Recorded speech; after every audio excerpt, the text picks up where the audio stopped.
Para Sudanas, kumaha kabarna? Damang sadena dengan saya si Otong kembali lagi di channel Ningali Film. Pada episode kali ini kita akan membahas alur cerita dari film Sang Penguasa Pedang untuk bagian yang kelima. Dan tidak usah berlama-lama lagi, mari kita mulai ceritanya.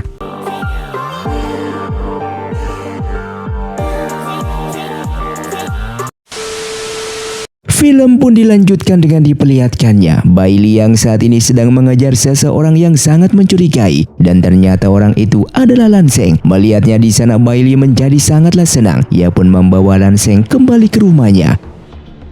Kedatangan Lanseng saat ini, ia ingin membawa Bailey kembali ke perguruan Kotayong. Namun Bailey belum mau pulang dikarenakan kasus pembunuhan Shaolin yang saat ini membuatnya tertuduh sebagai tersangka. Lagi pula ia saat ini sedang menyelidiki sebuah masalah yang terjadi di kota ini.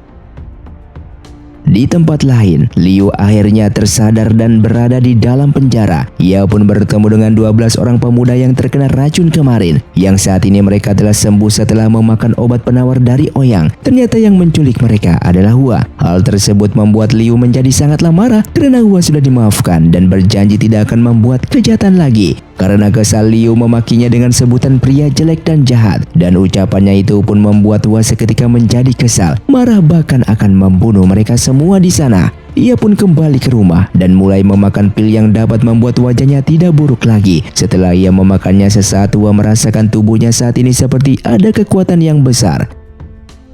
Singkatnya, hilangnya Liu telah disadari oleh mereka semua, sehingga mereka berencana mencari keberadaan Liu. Sementara di dalam penjara, saat ini 12 pemuda itu seketika berubah menjadi zombie karena sebelumnya Hua telah memberikan makanan kepada mereka yang di dalamnya terdapat racun, sehingga semua orang di sana langsung mengamuk dan tidak terkendali. Liu yang berhasil keluar dari penjara langsung kabur dari sana. Yang pada akhirnya mereka semua pun datang ke rumah Hua. Mereka sangatlah terkejut karena kupu-kupu pelacak milik King Su mengarah ke sana, dan sesaat ada satu orang zombie yang menyerangnya. Setelah berhasil dibunuh, Bailey menyadari zombie tersebut salah satu dari pemuda yang keracunan kemarin. Menyadari ada yang tak beres, mereka pun segera membagi kelompok, dan Bailey bersama King Su akan menyerang Hua yang diduga dalam dibalik semuanya ini. Di saat masuk ke dalam, Hua ternyata sudah menunggu kedatangan mereka karena saat ini ia memiliki kekuatan. Hua menantang Bailey untuk berduel, sehingga pertarungan pun terjadi di sana.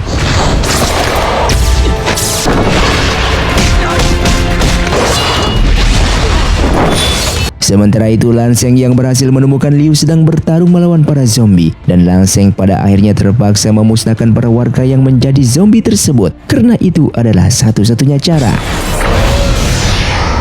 Sedangkan Ouyang saat ini berhasil menemukan tungku obat raksasa yang ia curigai pil racun dibuat menggunakan tungku besar di sana. Terlihat Ouyang pun berhasil mengambil kembali batu giok sihir miliknya yang telah hilang, yang berada di dalam tungku besar di sana. Sedangkan Bailey bersama King Su sedang berusaha mengalahkan Hua yang seketika berubah menjadi raksasa dan menangkap King Su. Melihat hal tersebut, Bailey menjadi sangatlah marah, sehingga kekuatan iblisnya pun keluar dan membunuh Hua hanya dengan satu kali serangan, yang pada akhirnya Hua pun tewas terbunuh. Namun di sini Bailey yang berusaha menekan aura iblis agar tidak dikendalikan seketika pingsan di tempat. Saat ini setelah semua masalah selesai, mereka pun kembali berkumpul. Sesaat Liu memberikan sebuah gulungan yang ia temui di kamar Hua. Di sana Ouyang pun sangatlah terkejut karena gulungan itulah yang ia cari selama ini. Tertulis di dalam gulungan itu terdapat tata cara untuk menghidupkan orang yang telah mati dan menyembuhkan segala penyakit menggunakan batu giok sihir. Ouyang pun bercerita kepada mereka semua jika batu giok miliknya yang hilang ternyata digunakan oleh Hua untuk memperoleh kekuatan. Di dunia ini terdapat 3 batu giok sihir dan salah satu giok itu ada dengannya. Di sini ia pun tinggal mengumpulkan 2 batu giok sihir lagi, dan apabila sudah terkumpul maka apapun yang mereka inginkan bisa dikabulkan oleh batu giok sihir tersebut.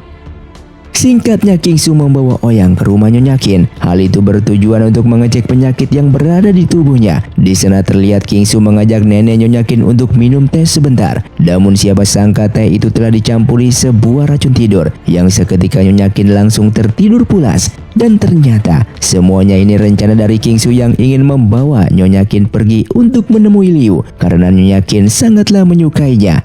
King Su lalu menemui Liu dan meminta untuk bertemu dengan Nyonya Qin sebentar. Namun di sini Liu menolaknya dan mengatakan kalau ia tidak mau dijodohkan, dan lagi pula ia tidak menyukai Nyonya Qin karena yang ia sukai saat ini adalah Mei yang merupakan siluman rubah. Mendengar hal itu, Nyonya Qin yang berada di belakang mereka menjadi sangatlah bersedih. Ia pun berusaha tetap tegar dan segera meninggalkan tempat tersebut. Keesokan harinya, Lan Sheng menemui Bai Li dan mengajaknya untuk segera kembali ke perguruan Kotayong. Namun Bai Li menolak karena ia telah bahagia tinggal di kota yang saat ini ia tempati. Di sini King Su berusaha membantunya, namun ia justru dimarahi oleh Lan Sheng. Tak lama kemudian, Liu pun datang ke sana dan menahan Lan Sheng agar Bai Li bisa kabur dari sana. Namun sesaat Lan Sheng tak sengaja melihat bekas luka di tangan Liu, ia pun teringat sesuatu hal di masa lalunya. Lalu ia pun berteriak menyeru Bai Li agar berhenti, dan Bai Li yang kembali memohon kepadanya agar tidak membawanya kembali ke perguruan Kotayong karena kota yang ia tempati saat ini sudah membuatnya nyaman. Dan karena bujuk rayuan mereka semua, Lan Sheng pada akhirnya tidak jadi membawa Bai Li untuk kembali.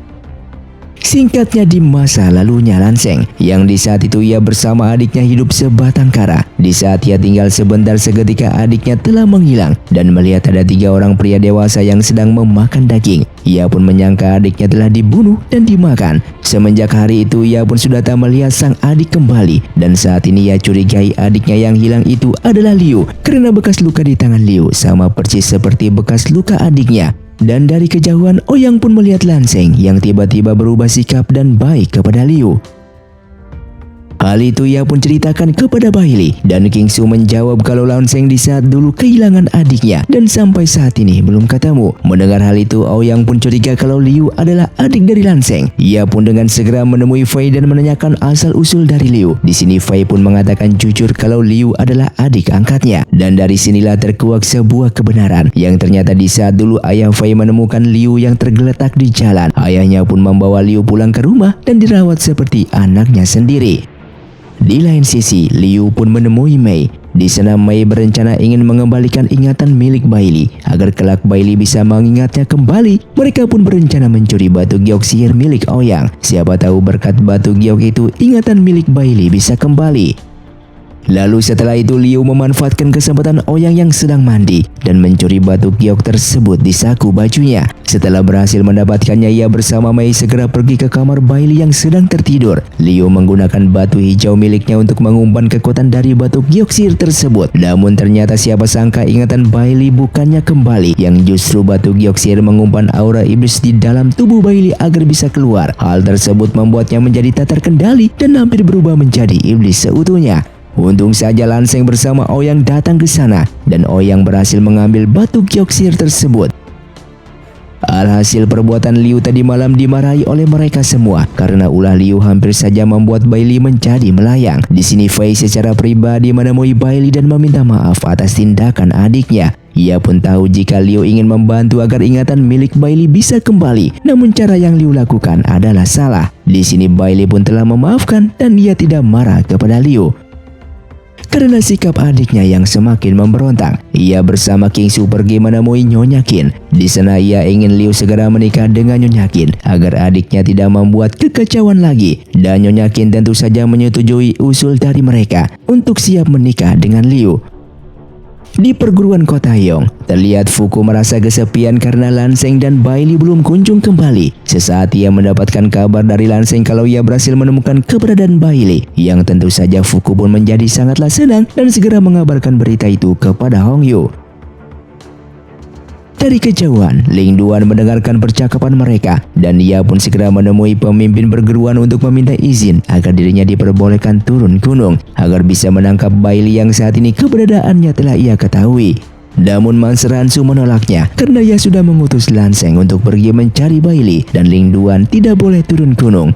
Dikarenakan tidak diberikan izin membuat Ling Duan menjadi kesal. Oleh karena itu ia pergi menemui adik seperguruannya dan mengajak mereka semua untuk bersama-sama turun gunung secara diam-diam agar bisa menangkap Bai Li. Singkatnya malam hari pun tiba. Terlihat Ouyang sedang memainkan kecapi, sedangkan Bailey datang ke sana memainkan seruling yang terbuat dari daun. Setelah mereka memainkan musik itu, terlihat Bailey mengatakan jika ia memiliki rencana untuk menemukan keberadaan pria bertopeng. Hal itu ia lakukan supaya bisa membersihkan namanya dari tuduhan pembunuhan. Mendengar hal itu, Ouyang juga berencana menemukan 2 batu gioksir untuk mengeluarkan aura iblis di tubuh Bailey. Dan apabila berhasil mengumpulkan 3 batu gioksir, kemungkinan bisa mengeluarkan aura iblis di tubuh Bailey. Mulai dari sinilah mereka sepakat untuk pergi bersama-sama dengan menjalankan misi tersebut. Keesokan harinya, Ouyang meminta izin kepada Lanseng untuk membawa Bailey pergi ke kota Jiandu. Ia pun bersama Bailey berniat mengunjungi salah satu peramal di kota Jiandu agar bisa menanyakan lokasi 2 batu gioksir saat ini. Di sana Lanseng menyetujuinya dan meminta Ouyang untuk menjaga Bailey karena ia saat ini juga ingin kembali ke perguruan Kotayong. Terlihat Bailey dan Kingsu berpamitan dengan Liu dan ingin pergi ke kota Jiandu. Di sini Liu yang ingin ikut dilarang oleh mereka karena Fei saat ini sedang menentukan tanggal pernikahan Liu dengan Nyonya Qin. Sedangkan Ouyang juga berpamitan dengan Bibi Tong dan Fei. Di saat ia ingin pergi, sesaat datang seorang wanita yang ternyata wanita itu adalah Sun Feng, kekasihnya yang ia cari selama ini. Pertemuan itulah yang membuat Ouyang menjadi merasa sangatlah senang karena bertahun-tahun lamanya ia berkelana mencari Sun Feng yang ia kira sudah mati. Setelah itu Ouyang pun memperkenalkan Sun Feng kepada mereka semua dan wanita itu adalah kekasihnya yang selama ini ia ceritakan. Terlihat mereka semua pun turut senang, namun tidak dengan Fei. Ia pun kembali ke kamar bersama Liu dan saat ini ia merasa sedih karena Fei sangatlah menyukai Ouyang sejak kecil. Hingga di malam hari pun tiba. Terlihat Ouyang memainkan kecapi untuk Sun Feng di dalam kamarnya, yang dimana suara kecapi itu terdengar oleh Fei. Ia pun meneteskan air matanya karena pria yang ia sukai telah dimiliki oleh orang lain. Dan keesokan harinya, terlihat Bibi Tong memberikan makanan untuk Sun Feng. Namun Sun Feng menolaknya karena ia merasa kesal kepada Ouyang yang ingin pergi meninggalkan dirinya. Karena ia tahu Ouyang ingin pergi bersama Bailey, padahal ia baru saja kembali dan bertemu dengan Ouyang. Dan kekesalannya itulah yang membuat makanan dari Bibi Tong ia hancurkan. Terlihat Liu yang datang ke sana langsung memarahi sikap Sun Feng yang kasar dan tidak mau meminta maaf kepada Bibi Tong. Hal itu ia ceritakan kepada Fei dan ia sangat tak suka kepada Sun Feng. Sesaat mereka menyadari kalau dulu Ouyang pernah bercerita jika Sun Feng memiliki sifat yang baik dan lembut. Namun kenapa saat ini sikapnya menjadi kasar? Tak lama kemudian Ouyang pun datang ke sana karena ingin pergi bersama Bailey. Ia pun ingin menitipkan Sun Feng kepada mereka untuk dijaga sementara waktu. Dan Liu yang kesal menolak untuk menjaganya. Namun di sini Fei mengatakan jika ia siap untuk menjaga Sun Feng. Lalu setelah itu Liu pun menemui Mei. Di sini Liu sangat mencintai kepada siluman rubah itu. Namun sesaat pertemuan mereka telah diketahui sehingga Liu ditangkap oleh Fei dan dimasukkan ke dalam gudang. Tidak hanya itu, Bailey juga menyegel pintu keluar di sana dan Bailey mengatakan jika segel itu akan hilang selama 7 hari. Di saat malam harinya, terlihat Fei yang kembali dari gudang tempat Liu dikurung. Sesaat tak sengaja melihat Sun Feng yang bertemu dengan seorang pria. Melihat hal tersebut membuat Fei mencurigai ada sesuatu hal yang tak beres saat ini. Oleh karena itu ia pun meminta bantuan kepada Bailey untuk mengungkap siapa pria yang ditemui oleh Sun Feng. Di malam harinya, terlihat Bailey bersama Kingsu lalu membuat sebuah jebakan untuk menangkap pria tersebut. Dan terlihat pria tadi malam kembali datang ke sana yang terkena jebakan yang telah Bailey buat. Ternyata pria itu adalah siluman kucing. Karena kejadian tersebut saat ini Sun Feng diinterogasi mengenai pria itu yang bernama Chen. Di sini Chen mengaku kalau Sun Feng adalah tuannya karena di saat dulu Sun Feng yang berkelana mencari keberadaan Ouyang telah membantunya dari mara bahaya dan menyelamatkan nyawanya. Maka dari itu ia pun bersumpah akan mengikuti dan membantu Sun Feng dalam mencari Ouyang. Karena semuanya ini merupakan kesalahpahaman, Ouyang pun mengerti dan melepaskan Chen. Setelah Chen dilepaskan, ia justru menggoda Kingsu yang ingin menikahinya. Hal tersebut ditentang oleh Bailey. Melihat Bailey memiliki wajah pendiam yang tak pernah tersenyum, ia pun menganggapnya lemah dan berencana menyingkirkan Bailey agar bisa mendapatkan Kingsu.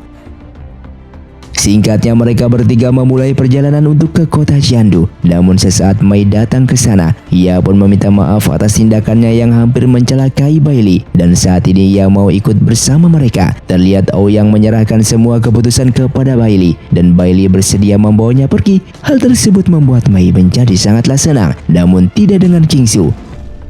Liu yang saat ini ingin kabur dari gudang tersebut menggunakan lorong tersembunyi. Ternyata ia saat ini ingin menyusul Bailey karena sedari awal ia ingin ikut bersama mereka. Kedatangannya ke sana membuat Bailey dan yang lainnya sangatlah terkejut, dan karena Liu telah berada di sana, mereka pun juga membawanya. Singkatnya akhirnya mereka semua tiba di kota Jiandu. Mereka pun datang ke rumah bordel. Kedatangan mereka ke sana untuk mencari seorang peramal yang bernama Jianing. Pemilik rumah bordel berkata, Jianing belum kembali dan masih di luar. Mereka pun dipinta untuk menunggu di sana. Sesaat Kingsu tak sengaja melihat seorang pria yang wajahnya mirip seperti Guang Mo. Melihat hal tersebut, ia pun segera mengikutinya. Namun sayang ia kehilangan jejaknya. Tak lama kemudian Chen pun datang ke sana, dan di sini Kingsu sangat terkejut karena Chen selalu mengikutinya. Chen pun berkata ia akan tetap mengikuti Kingsu kemanapun dia pergi karena ia berniat ingin menikahinya. Terlihat Bailey datang ke sana dan segera membawa Kingsu, yang pada akhirnya mereka pun bertemu dengan Jianing yang merupakan seorang peramal. Namun siapa sangka Jianing merupakan wanita yang Ouyang kenal, dan di saat itu Jianing sangat mencintainya, namun ia terus menghindar. Dan sesaat ia sangat terkejut karena Jianing merupakan seorang peramal. Di sini Ouyang pun mencoba berfokus dalam pencarian dua batu giok sihir dan meminta diramalkan mengenai keberadaan batu giok tersebut. Namun Jianing berkata hanya bisa meramal 1 hari sekali karena ia sudah meramal seseorang hari ini, sehingga ia pun meminta mereka semua untuk tinggal semalaman di tempat tersebut dan esok hari ia berjanji akan meramalkannya. Dan Bailey yang berada di luar tak sengaja menemukan seorang pria yang mirip dengan kakaknya Kingsu. Dan sesaat Bailey mengingat masa lalunya yang pernah bertemu dengan pria tersebut di desa Wumeng, sehingga ingatannya pun sedikit demi sedikit mulai kembali. Di lain sisi, Ouyang pun secara pribadi menemui Jianing dan menunjukkan salah satu batu giok sihir miliknya. Sesaat ia pun mengatakan kalau saat ini ia tak bisa menemukan keberadaan dua batu giok sihir yang dicari oleh Ouyang karena kemampuannya hanya bisa meramal masa depan seseorang, dan ia pun meminta maaf karena tak bisa membantu. Sementara Bailey dan Kingsu melihat pria yang mereka kejar yang saat ini sedang dihajar oleh para penjaga karena membeli arak namun tidak membayar. Terlihat Bailey segera menahan para penjaga di sana dan Kingsu membayar minuman arak tersebut. Setelah itu Kingsu mencoba memanggil pria itu dengan nama Guang Mo, namun pria tersebut berkata ia bukanlah Guang Mo. Ia pun pergi dari sana dalam keadaan mabuk. Hal tersebut membuat Kingsu merasa penasaran karena wajah pria itu mirip seperti Guang Mo, kakaknya. Di saat mereka terus mengikutinya, yang ternyata pria tersebut adalah sahabat dari Ouyang dan saling mengenal satu sama lain. Dan dari sinilah Ouyang menjelaskan kalau pria itu bernama Qian Liu yang merupakan teman lamanya. Dan di sini Kingsu menjadi salah paham karena ia kira Qian Liu adalah kakaknya, yang mana dari postur tubuh dan wajahnya terlihat seperti kakaknya yang ia cari selama ini. Singkatnya Lansing telah kembali ke perguruan Kotayong, namun ia mendapati kabar dari Fuku kalau Ling Duan telah turun gunung secara diam-diam untuk menangkap Bailey. Terlihat Ling Duan saat ini telah tiba di sebuah kota tempat Bailey tinggal. Dan saat ia tak sengaja mendengarkan Gong yang sedang berbicara mengenai Bailey yang pergi ke kota Jiandu. Ia yang mendengar hal tersebut merasa beruntung karena ia kembali mendapatkan lokasi keberadaan Bailey saat ini. Singkatnya saat ini mereka semua ingin meramalkan masa depan Bailey, dan Bailey pun dibawa masuk ke dalam sebuah ruangan. Terlihat ritual pun mulai dilakukan, namun bukannya meramal masa depan, justru tak sengaja melihat masa lalu dari Bailey yang begitu kelam. Mereka berdua pun melihat masa lalu tersebut, yang dimana Bailey dirasuki aura iblis yang dimasuki oleh ibunya sendiri. Seluruh sanak keluarga yang di lembah Wumeng telah dibunuh oleh pria bertopeng, hingga menyisakan Bailey sendiri. Masa lalu yang kelam itu membuat Jianing ketakutan dan menghentikan ritual tersebut. Mereka pun segera keluar, dan Jianing yang menceritakan aura iblis di tubuh Bailey merupakan sebuah takdir langit yang tak bisa diubah, dan selamanya Bailey akan dirasuki aura iblis yang tak akan bisa keluar dari tubuhnya. Mendengar hal tersebut membuat Bailey merasa putus asa dan ia pun pergi dari sana. dan film pun bersambung. Terima kasih untuk kalian yang sudah menonton video ini sampai habis. Sampai jumpa di video selanjutnya. Saya pamit undur diri dari Ningali Film. See you, tunggu undur diri dan salam Sundaners.